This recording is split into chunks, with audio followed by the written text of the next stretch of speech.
Hello everyone, welcome to my mini blog.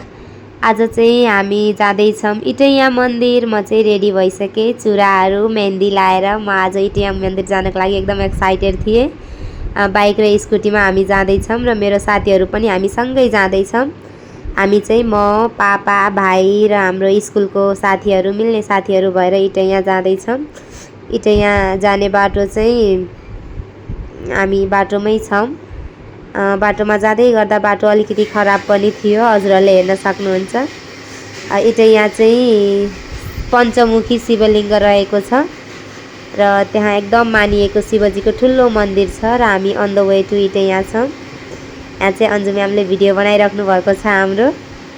अब चाहिँ हामी इटैया पुग्न लाग्यौँ अनि यो चाहिँ इटैयाको प्रवेशद्वार हो र हामी चाहिँ प्रवेशद्वारबाट भित्र गएपछि कलशमा पानी, गाईको दुध, फुल, पत्ती, बेलपत्र लिएर रेडी भयौँ।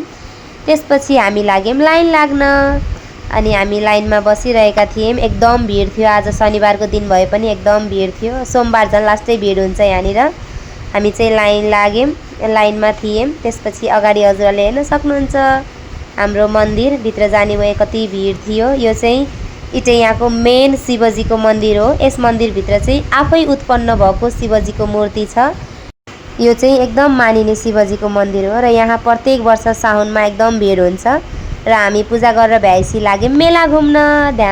प्रत्येक साउनमा एकदम ठुलो भव्य मेला लाग्ने गर्दछ र हामी मेला घुम्यौँ।